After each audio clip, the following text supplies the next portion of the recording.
the beauty of kindness and happiness is that you can enjoy it even if you're giving it to somebody else. The idea is to be kind to the people who serve you. For example, Pandit Ravi Shankar and even A.R. Rahman to a very large extent.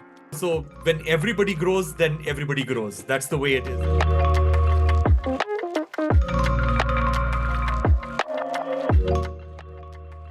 Step into a world where every chord spells kindness as we welcome the illustrious Ricky Kej to the Creating Kinder Content podcast with me, Mallika Bajaj.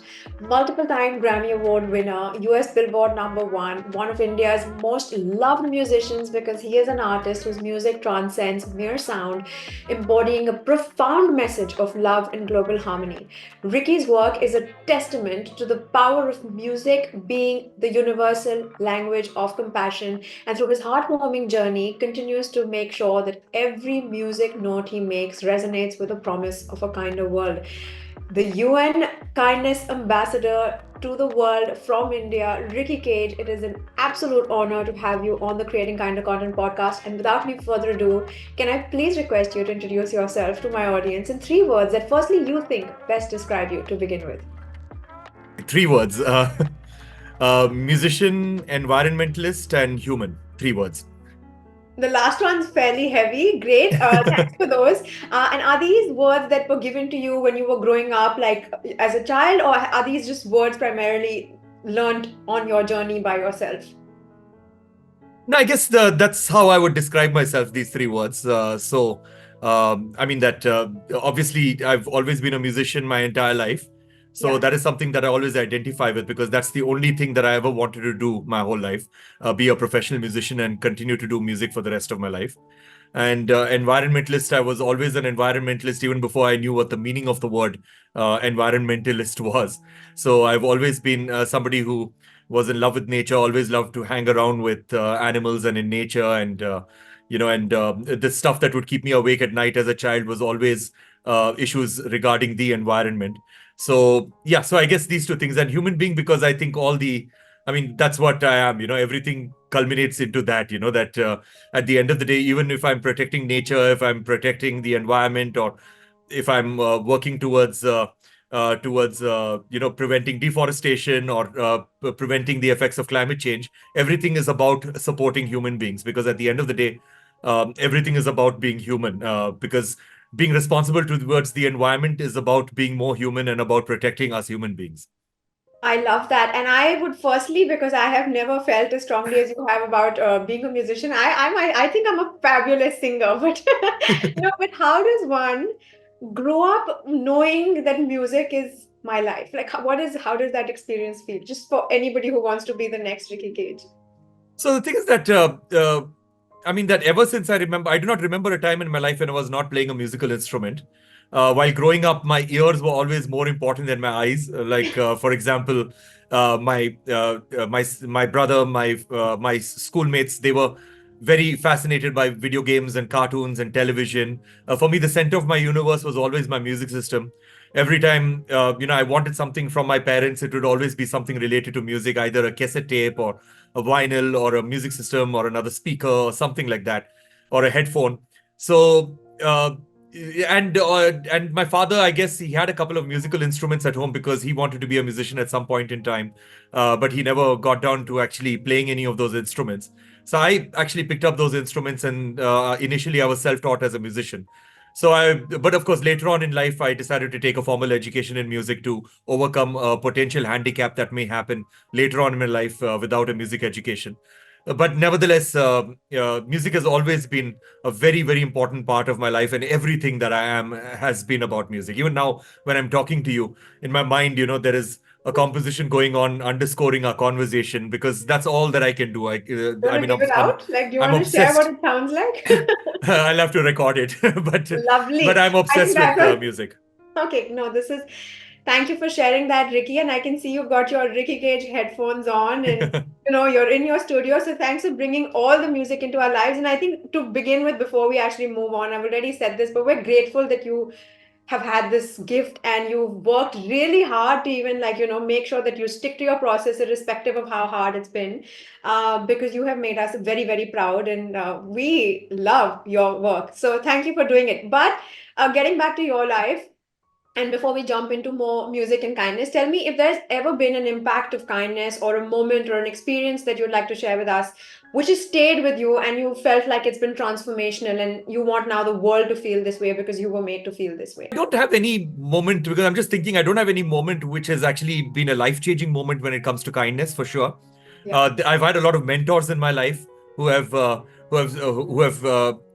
pretty much put me in the path that I'm on and helped me to do whatever I wanted to do, helped me fulfill my vision, helped me fulfill my ambitions.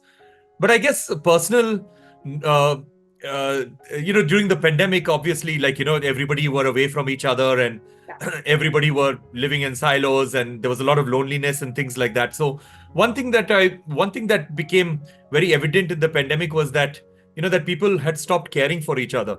Like, for example, what I'm going to tell you is this my moment of kindness that I felt. This was, I think, in around 2019. I think it was around January or February, or pretty much a year before the pandemic started.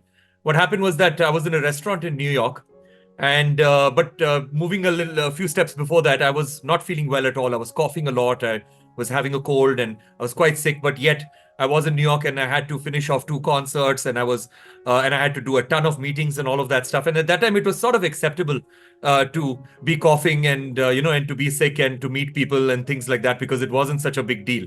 Yeah. And I remember, even then, people, when I would meet people and I would cough, or I would behave the way I was behaving that was sick. Some people would not come close to me. Some people would try to stay away from me, and all of that stuff. And that comes with the territory of being sick, obviously. Yeah. And Yeah. and of course, that would make me feel a little bad that, why am I sick at a time like this when I'm so busy, and when I need to get so many things done and things like that. So that moment of kindness that I was talking about is that I'd gone to a restaurant, and again, while reading the menu and while ordering, I was coughing. And I remember the waiter, he came up to me, and he just put his hand on my shoulder, and he was like, the whole time he was taking my order, his hand was on my shoulder, and he was sort of like, almost like he was sort of like taking care of me. And then after that, my entire meal, he was paying special attention to me, asking me if I needed water, asking me if I needed anything more, or, if I needed something warm and things like that. And he did not feel shy, he did not feel shy, or nor did he feel scared of, being in proximity with Yeah. me. So that was something that I learned, that even through the pandemic, that, if somebody is diagnosed with a communicable disease or whatever, I mean, I know that all of us need to protect ourselves to protect society and all of that stuff. But at the same time, one should not treat people like untouchables when they're not feeling well. Yeah. And, that's also something that I learned from my father. My father is 82 years old right now. So when the pandemic started, he was around 80. And he's a doctor, and a very experienced doctor. And during the pandemic, he did not miss a single day from work. You mean, I mean, at that particular age, at 80. So I remember in March, when it was declared that COVID-19 was a pandemic, till the end of 2022, he did not miss a single day of hospital. He went every single day, even if it was a Sunday, if it was Diwali, if it was New Year's. He did not skip a single day, and he would see between 100 to 200 patients a day. So that was something that I admired a lot about him. That, that that at the end of the day, that human connection should never be lost. And one should, even if you feel that you're going to get a disease from somebody, that does not mean that that person is automatically become untouchable. You have to find ways to protect yourself, and, and not stop that human connection. I love that. And I think thank you for sharing those stories. Shout out to the help in New York who is now hopefully going to watch you and recognize the impact they've had. And of course, to your dad for, of course, in the entire medical community for actually, like you rightly said, they've just not stopped taking care of us. And I think that's why India's also been able to come out so gracefully of this pandemic. But moving into, therefore, since you've received this kind of kindness, you are someone who has been known for making pieces of music that reflect kindness, a promise of a kinder tomorrow. You've established yourself into that kind of an artist. Can you, reflecting on a piece that is particularly close to your heart, share with us how it encapsulates maybe your dedication to kindness or its resonance, or like how it resonates with your audience, therefore? what So you're there's doing? one piece. So there's one piece which is directly about kindness because I'm also the UNESCO MGIP Global Ambassador for Kindness, and so in my role as being that ambassador for kindness, I created an anthem for kindness. So this song is called "Shine Your Light." You can find it on all platforms, including YouTube or Spotify or everywhere else. And also, every single one of my concerts ends with that particular piece of music. It's a very energetic anthem which talks about that at the at the basis of everything is kindness, because with all the problems that we face on our planet, whether they're environmental problems like climate change or species extinction, deforestation, air pollution, plastics pollution, or so many issues with society like poverty, hunger, malnutrition, gender inequality, gender violence, health, I believe that everything boils down to kindness at the end of the day, that we have to be kind to everyone around us, because that's what even Vasudhaiva Kutumbakam, which is at the heart of our civilization and at the heart of who we are as Indian people, talks about. Because when we speak about Vasudhaiva Kutumbakam, it just talks about coexistence. Yeah. But for somewhere along our journey of being humans, we've forgotten that we are not the only species on this planet. So coexistence does not mean just living in coexistence and being kind to all of us human beings. It's actually being kind to every single every single species on this planet, to all life, the forest, the wildlife, and not only that, to also the elements of nature, that is the air we breathe, the water we drink, the land we walk on. So if you're kind to every single entity on this planet, whether living or non-living, then all of these problems will be solved that I mentioned. Because at the end of the day, we have to be kind to all life, we have to be kind to the elements of nature, and most importantly, we have to be kind to ourselves. Because again, another thing that the pandemic has taught us is that we should not be hard on ourselves. We are extremely ambitious. I'm also a very ambitious person, but when we fail, we should not be hard on ourselves. And there are so many external factors which influence our path, towards leading this life. And and sometimes we may do our best, but we may fail. And when we fail, we should not be hard on ourselves, because the fact that we are hard on ourselves is what is exacerbating all of these mental issues that we are facing nowadays. Of course, a lot of mental issues are issues that we cannot help, and and which are just which just happen because of our physiology and because of the way we are built as humans. But at the same time, there are some mental issues that that we can actually correct and we can avoid. And one of the main ways that we can actually avoid that is by just not being hard on ourselves and being kind to ourselves. Love that. I think there are moments where I feel like you've taken like my script on life, because you've literally said everything that I I always stand for in a male voice. So thank you so much for saying those. But because you've actually touched upon something which I strongly believe in, and I just wanted to know what your take on that is I understand that when we're kind to people, the impact is fairly large on the person that we're being kind to or the community that we're being kind to. Do you think kindness has any sort of an impact on the person who is actually being kind, like on their own well-being or their own emotional happiness or anything, or is it just a one-way street? I guess the Ricky Gervais had done this series known as Afterlife, and over there he beautifully encapsulated that. Of course, I'm paraphrasing right now, but what he said in that particular series was that the beauty of kindness and happiness is that you can enjoy it even if you're giving it to somebody else. So that is the beauty of it. That sometimes when you're just being kind to somebody and you give them this happy moment, you actually enjoy that more than what the person who is receiving that moment from you can enjoy it. And so I guess and again, something that I've learned from my father, that when he gives something to somebody, like it could be a donation, or it could be just giving something to an underprivileged human being or something like that. He always thanks them, while he gives something. And that's something that I learned from him, that if I'm doing something for somebody, then I always thank them, because I thank them for the opportunity of Yeah. that they've given me to actually do something for them to make my life better in the process. Yeah, just So being open to accepting as well. Yeah. exactly. So that's something that like for example, my dogs, when I feed them, I actually thank them for the opportunity of actually for them giving me this opportunity of feeding them, because that's what gives me happiness. So I guess being kind is important, not only to make this world a better place people besides you, but also to make your world within you a better place. Lovely, lovely. I thank you for sharing such honest responses to that one. And then, therefore, from the conversation that we've been building into, can you share maybe an instance where music served as a bridge for you for connecting deeply with maybe like another soul, or just across the divide of language and culture, because you travel the world through your music. Can you share any of those instances with us? So that's happened many, many times with me. Like, for example, this one time I wanted to collaborate with an Algerian violin player. And this is an incident that I talk about quite often.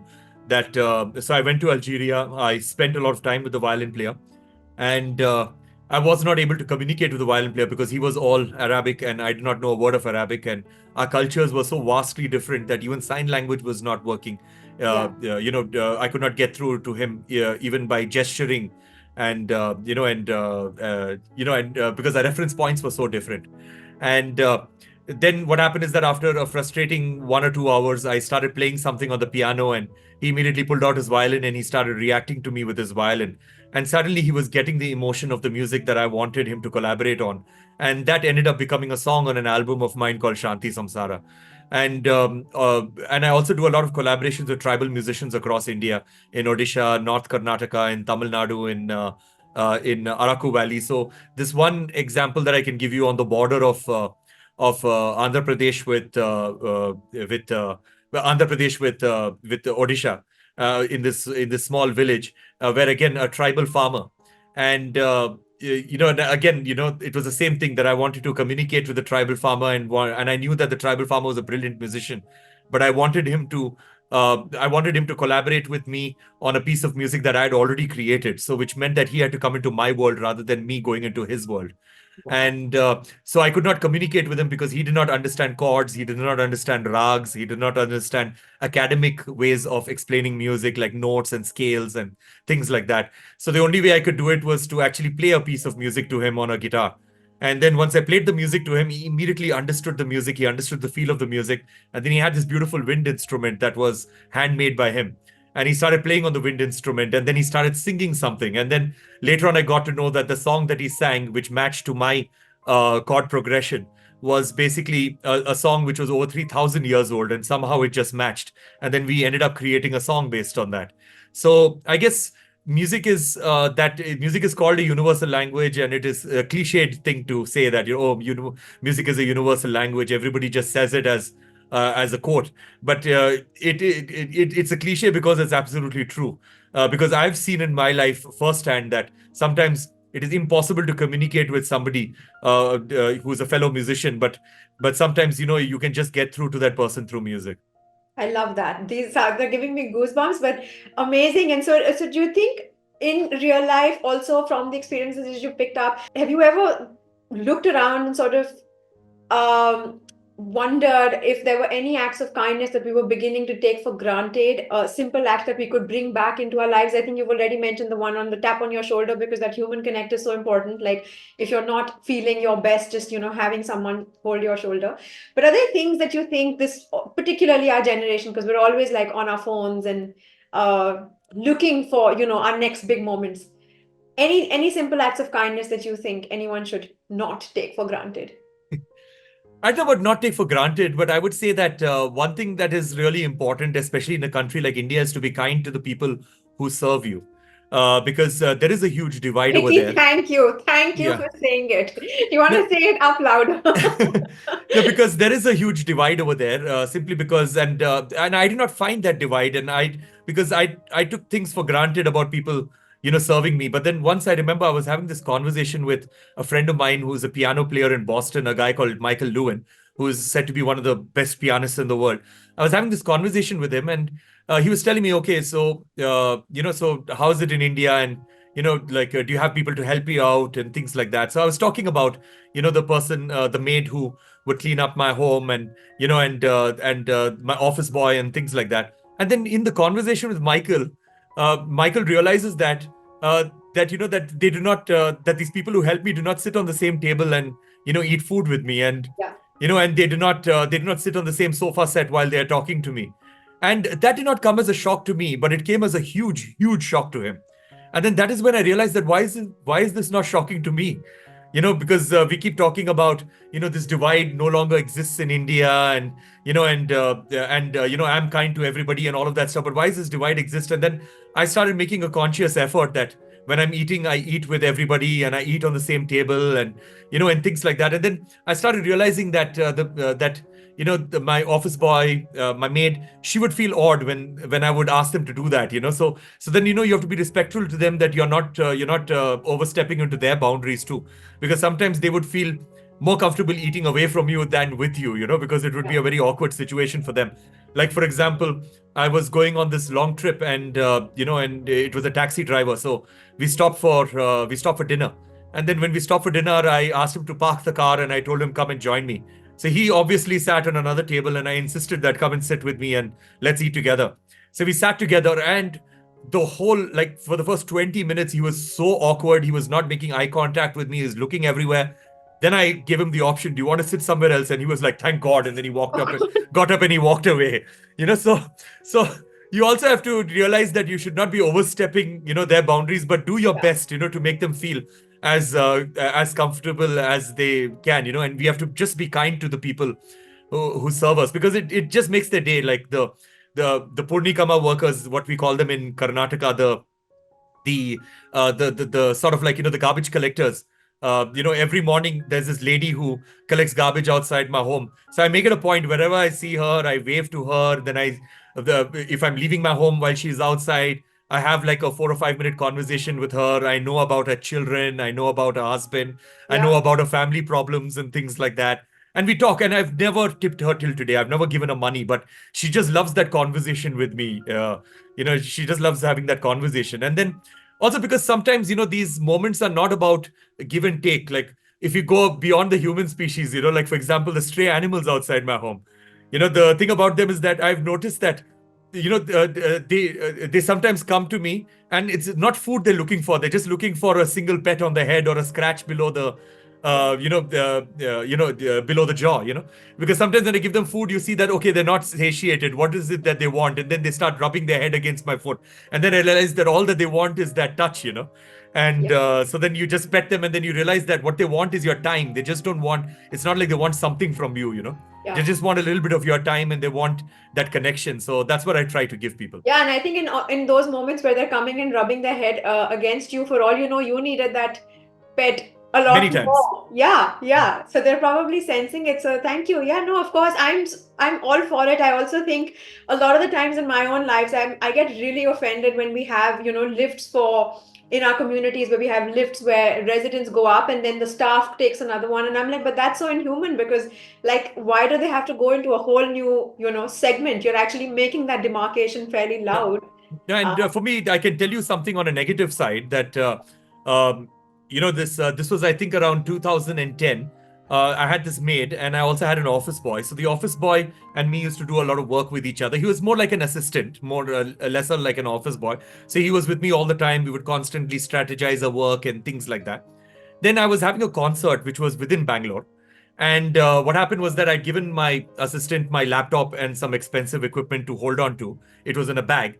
And then I saw this lady walking around with that bag at during sound check, during the rehearsal.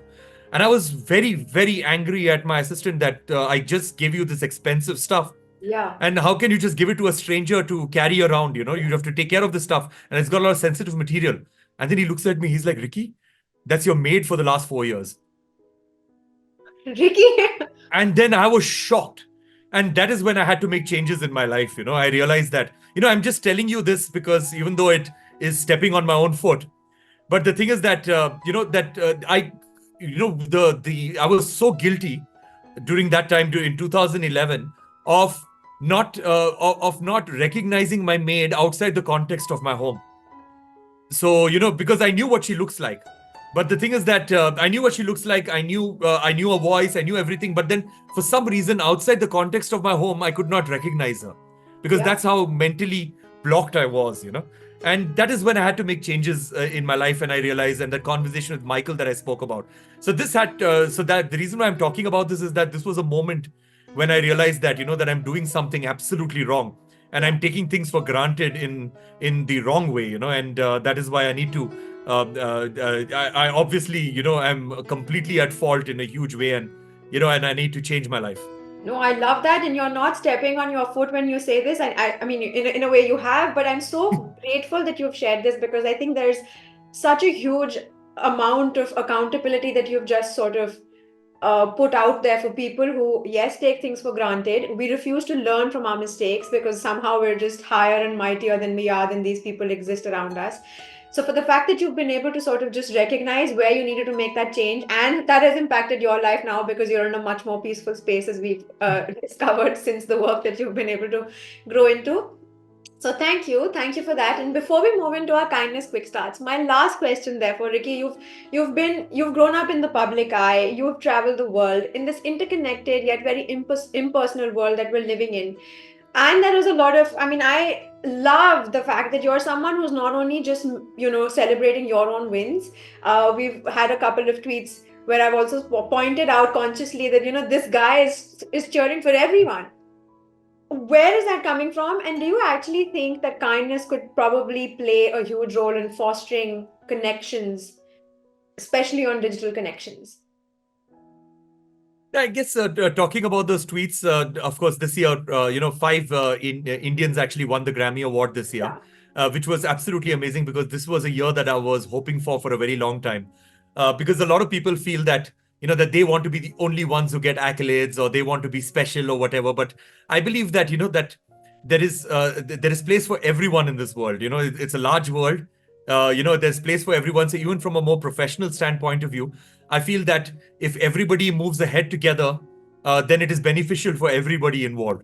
And so it's not just from a moral standpoint of view or from an ethics standpoint of view that I celebrate every single person's victory, No, even you if they are from my genuinely do. You're yeah. like excited inside. No, Yeah. it is a huge amount of excitement that I feel, and very internally and very viscerally, that when people who are my colleagues actually do well, simply because I believe that if everybody does well, then everybody moves forward together, and that's what I say about my own career too, because my own career, I've been very fortunate to have a successful international career. Where I've gotten recognition from all over the world, the 3 Grammy Awards and multiple other awards. And I've always believed that it's because of other people, like, for example, Pandit Ravi Shankar and even A.R. Rahman, to a very large extent. It's because of these people who have opened the door, that people like me could slip in, and we could have international careers for ourselves. It's the same with everybody, So when everybody grows, then everybody grows. That's the way it is, and one should genuinely feel excited when your colleague is doing well, because that means that there is an opportunity for you to do well also. Absolutely. No, and I think for everybody who is watching and is not in the same page and is not clapping when, somebody else is having a huge moment, things are probably not happening for you because you're not clapping for other people. So please start clapping because like you said, everybody has their moments in life and all of us will have our own successes, but it's important to, like I love that about you. Like every time someone is doing well, Ricky's got like his own like radars up and he's celebrating it before anyone else. So thank you so much for being that person. Now, moving on to our kindness quick stats. Are you ready? You're going to have to give me faster answers and shorter, Sure. like answers. Yeah? All right. Ricky Cage, do you have a go to kindness quote or motto that inspires you? So I think it is, again, I'm paraphrasing, but it's something from Rabindranath Tagore, which is basically that the human species, again, I'm paraphrasing very heavily, but the human species would be considered to be successful if old people plant trees, the shade of which they know that they will never enjoy. Ooh, okay. So I think that is really important, that you have to constantly do stuff for the betterment of everybody else, even if you are not going to be the beneficiary of that. Love, absolutely love. If your music was a kind act, would it be a warm hug, a helping hand, or a comforting word, and why? I would say all three, but it would be more of a helping hand. Why? Uh, I don't know. I believe that music has got that power to actually because, I mean, again, like, it's more of a feeling. I cannot explain it, but a helping hand, not in terms of, not in terms of that I'm talking down to somebody, or I'm helping somebody in need or whatever, but it would be more like on an equal level, where both of us are both of us have got our the two people in question have got our hands locked in with each other and helping out each other rather. Okay. If kindness had a color, what color would it be and why? I guess it would be white so that you can color it with any other color at a later stage. Nice. I like the explanation a lot more. If kindness were a food, what would it taste like? Details, everything, texture. Get into it. Uh, if it were a food, okay, I think it would be something very spicy, maybe an Andhra meal, Nice. because there's a lot of stuff like which you can mix your rice with, and also also it's not that simple to be kind. So that way, just like how spicy food is not that simple to eat, but once you eat it, it's thoroughly enjoyable. So it's safe to say that you have to learn life and then arrive at a certain level. Yeah? Yeah? But Okay. kindness needs to become a way of life. That's what it needs to be. Lovely. So you've gotten a little bit of a warm up. We're going to get into quicker, like Yeah, sound sure. questions now. Yeah? If kindness were a sound, what would it sound like and why? I think it would sound like the voice of one of the best singers on the planet. Details. Okay, for me, I think the kindest voice that I have heard in my life is Ustad Nusrat Fateh Ali Khan. So kindness would sound like his voice. Oh, if I was answering this question, I think Sonu Nigam. Oh my God. If kindness now, if you could think of a song title that perfectly represents kindness, apart from your song, which one would it be and why? uh, a song title. Come on. Which one? Come on, faster, Ricky, faster. I think when you say nothing at all. Love, love. Listen, have you like read my script or something? From your own compositions, if you had to pick a sound of kindness, it could be an instrument or a piece or any. Where are you directing my audience to? Where are we hearing the sound of kindness? I think the instrument would be a flute, simply because an Indian flute, that is a bansuri, because the bansuri is an instrument that is the most emotive instrument that I've ever heard. Lovely, lovely. Is there a music piece that you would like to direct my audience to? One which is closest to your heart? I would say there's a song called I mean that the song or the piece of music that is closest to my heart keeps changing, Yeah. but I would say right now it would be Art of Devotion from my album Divine Tides. I actually love. I've been using that on my stories and all my. Sure, I agree. If kindness were a musical note, which one would it be and why? I guess musical notes are relative. So I would say that because musical notes are defined in relation to each other, so there's no one musical note which is beautiful. But I guess the start of all musical notes is C. So I would say probably C because that's what the sa is, in Western classical music. Love, love, love. If kindness were a superpower, what special ability would you like for it to have on you and why? If kindness were a superpower, I guess the power to make anybody smile. Therefore, my next question, would you rather have the ability to make someone instantly smile, burst into laughter, or make them feel loved and cared for? Which one would you choose and why? So I think the obvious one would be to say we feel loved and cared for, but I would say burst into laughter. Yeah. Why? Because I like having Good people laugh. burst into laughter. I like listening to people laugh, and that's why I always have jokes in my quiver. So You people have who one know now? me, my band. Uh, uh, I mean, it'll take me some time to think of one which is kosher for your your Thank podcast. you. Well, well. If kindness were a breaking news, Ricky, which breaking news would you want it to be and why? If kindness were a breaking news, see, I would say that when it comes to I mean, it's difficult for me to say, but if it is a breaking news, I would say good news because at the end of the day, people tend to broadcast stuff which is negative rather than Yes. positive all the time. Yes. Like, for example, even I'm also guilty of doing that when I tweet more often about bad service that I've gotten at a restaurant or with an airline or at an airport or at a hotel or something like that rather than the good service that I get. So that is also something that I've consciously been trying to change that that if somebody provides me with excellent service, then why not tweet about that rather than Yeah. always waiting for something bad to happen to tweet about it. And I understand why people do that. It's not because they're evil or whatever. It's simply because they want to draw attention to something that is wrong, so that it can be bettered, for future people who are availing that service, or people expect things to go well. And if something goes bad, then they tweet about that. But I think that in today's times, I think it's important to also talk about people who have gone over and above, and who have sort of like provided a service that is above something that you've paid for or something that you expect. So hashtag creating kind of content consciously, right? Great. Correct, I correct. have not paid Ricky for saying this, but sure. Ricky Kej, your last question on the Creating Kind of Content podcast before you leave is, you are already the ambassador for kindness, and that is amazing. But because this is my podcast and nobody gets to question me, I'm nominating you as my international kindness minister. In that new capacity, congratulations. What day or timeline are you choosing?